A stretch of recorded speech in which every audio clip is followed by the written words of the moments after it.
Hello po sa inyong lahat mga ka-crypto. Ako po si Pinoy Crypto Trader at sa video na ito ay atin pong pag-uusapan ang aking technical analysis dito po kay Fluky Ino ngayon pong April 25 taong 2024. At ang atin pong nakikita rito ay ang daily chart time frame nitong si Fluky Ino kung saan ay kahapon po ay bumangga po siya dito sa upper portion ng ating bullish flag pattern. At ang akala po natin dito ay ito na po ay tatagos or magkakaroon po siya ng breakout, pero nauntog po pala siya. Kaya ngayon ay nagpapatuloy po ito sa paglalaro dito sa ilalim ng upper portion ng ating bullish flag pattern na ito. Yan, pero mapapansin po natin dito na ipit na po siya. Kaya sa tingin ko ay sa mga susunod na araw ay dito na po talaga siya makakaranas ng isang breakout. At ayan, bago po tayo magpatuloy ay nais ko lamang po munang bigyang linaw ang aking disclaimer kung saan ang nilalaman po ng video na ito ay hindi po ito isang financial advice. For education and information purposes lamang po ang layunin nito. Maliban po dito ay nais ko na rin pong magbigay babala na wala pong kahit anumang group chat ang Pinoy Crypto Trader. Ayan. Check po natin ang kanyang kasalukuyang ranking dito kay CoinMarketCap at siya po ay nasa top 4. Yan, top 4 ng most valuable meme coins. Meron po siyang market cap ngayon na $2.8 billion. At ayan, dati po ay siya ang top 3 pero nagawa pong sunggitin ni Pepe ang kanyang dating pwesto. Kaya siya po ngayon ay bumaba dito sa top 4. Pero yung kanyang performance naman po nitong nakalipas na pitong araw ay gain pa rin po 16.73%. Kaya at least mas mataas po kumpara kay Shiba Inu ang kanyang ibinigay na gain dito pagdating po rito sa nakalipas na pitong mga araw. Pero kahapon ay nakaranas po siya ng pagbagsak na 14%. Yan, nakaranas po siya ng 14.14% na pagbagsak.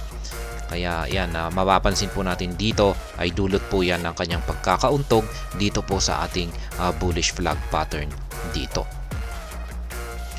Check naman po natin yung kanyang market cap at saka kanyang trading volume. Ayan, pareho po silang bumagsak. Bagsak po ng 8.04% ang kanyang market cap at ang kanyang trading volume ay ganun din po, 36.21%. Ayan. Check naman po natin yung kanyang official X account. Kung meron po silang latest na update dito or latest na tweet. Ayan, meron po. Last 7 hours, Yazin Zengiz is a viral internet sensation with an impressive reach in Turkey and across the globe. Zengiz is followed by 15.6 million people in TikTok and 1.5 million people in Instagram. And he will be showing his flukish vibes to his massive user base. Kaya yan, mukhang itong si Yazin Zengiz, yan ay isa po siyang kilalang tao or napakasikat na tao. Yan, dami po niyang followers. 15.6 million yung kanyang followers dito sa TikTok at saka 1.5 million naman sa kanyang Instagram. Kaya malamang ay ang ilan po sa inyo rito ay kilala itong si Yazin Zengiz na ito. At siya po ang ginawang ambassador ng Fluky Ino. At ang gagawin po niya, ayan, ang kanyang gagawin po rito ay i-promote po niya. Yan, ang Fluky Ino sa kanyang napakaraming ayan, milyong mga followers dito. Kaya magdudulot po ito ng hype. Kaya asahan po natin yung magiging impact nito. Last 13 hours naman po ay ito. Fluky is proud to have partnered with Alchemy Pay, marking a significant advancement in accessibility for purchasing Fluky. Yan, nakipag-partner na po sila sa Alchemy Pay. Ayan, isa po itong magandang development para sa ecosystem nitong si Fluky Ino. Ayan, may partnership po. Isa pong payment system itong si Alchemy Pay. Last 14 hours, ayan, si Yazin Zengiz pa rin po ito. Kaya yan po yung kanilang mga latest na tweet dito kay Fluky Ino. At ayan, balikan na po natin ang pagti-technical analysis dito sa daily chart time frame nitong si Fluky Ino.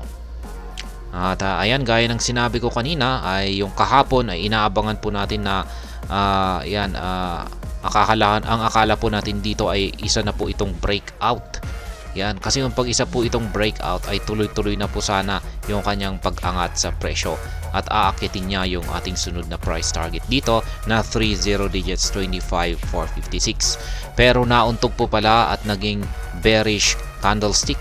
Yan, napunta sa ilalim, nagsara po yung kanyang katawan dito sa ilalim ng ating bullish flag pattern na ito. Pero ayan, mapapansin po natin na ipit na yung ginagalawan na espasyo nitong si Fluky Ino. Ayan, ito po yung ayan, may harang sa kanyang itaas at ito naman po yung harang sa kanyang ibaba. Kaya parang meron po tayong triangle pattern dito. Parang isang triangle pattern po ang kanyang ginagalawan dito. Ayan po siya, lagay po natin. Ayan po ang ating triangle pattern dito. Yan, parang dyan lamang po siya naglalaro. Kaya parang triangle pattern na rin kung saan ay ang inaasahan po natin dito ay kung saan po siya magkakaroon ng breakout. Yan, kung magkakaroon po siya ng breakout dito sa ibaba. Yan, kung dito po siya magkakaroon ng breakout ay syempre babagsak po siya. Yan, babagsak po siya. Posibleng hanggang dito po siya babagsak. Pero kung pag dito naman po siya magkakaroon ng breakout sa kanyang itaas ay syempre yan. Yan po yung inaabangan natin. Yung aakyat siya. Kaya, ayan. Yan po yung inaabangan natin dito kay Fluky Ino. Yan, napakasikip na yung kanyang ginagalawan. Siguro kung hindi pa siya magkakaroon ng breakout ngayon, siguro malamang bukas or sa mga susunod na araw, ayan, dyan sa po siguro magkakaroon ng breakout. Kasi ipit na talaga siya rito. At saka yung nakikita ko po rito ay mas mataas yung posibilidad na dito po siya magkakaroon ng breakout dito sa kanyang upper portion. Kasi yung basehan ko po rito ay yung ating Hall Street Indicator ay mapapansin po natin na nag-uumpisa na po itong magbago ng kanyang signal. Ayan, lumilit na po yung kanyang sukat. Yung kulang na lang ay magbago yung kanyang kulay ng green. Kapag naging green po yan ay ayan. Bullish na po yung signal natin dito kay Hall Street Indicator. Dito po sa ating QQE mode indicator ay bullish na po yung signal natin dito. Yun nga lang at hinihintay na lamang po natin ay yung magbago na rin yung kanyang kulay ng kulay blue. At kung pag nangyari po yan ay talagang dito na po talaga ito todo ni Fluky Ino yung kanyang pag-angat sa kanyang presyo. Kaya yan. Pagdating naman po sa ating pag-i-spot trading ay syempre yan, dapat nakabili po kayo dito.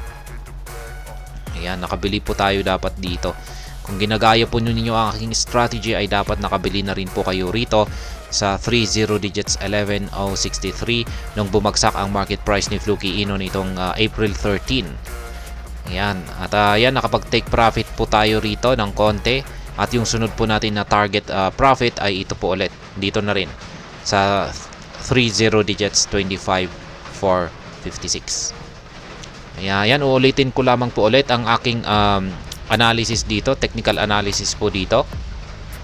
Ayan, naglalaro po sa loob or sa ilalim ng ating bullish flag pattern ang market price ni Fluky Ino at mapapansin natin dito na napakaliit na po na space or espasyo ang ginagalawan nito. Kaya sa mga susunod na araw ay sa tingin ko ay magkakaroon po siya ng breakout dito sa upper portion nito at ito po yung magdudulot ng kanyang bullish momentum para magpatuloy po ito sa kanyang pag-angat sa presyo.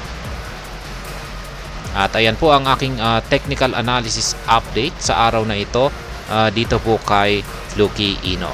Sana po ay inyong nagustuhan ang aking paliwanag sa video na ito. Kung inyo po itong nagustuhan, pakiclick lamang po ang like button nito. Para naman po sa mga bago lamang dito, kayo po ay aking inaanyayahan para mag-subscribe. Pakiclick na rin po ang bell icon nito dahil ito po ang siya magsisilbing notification nito sa mga bago kong videos na akin pong ina-upload sa aking YouTube channel na ito. Marami pong salamat sa panonood. Ingat po tayo lagi at God bless po sa ating lahat.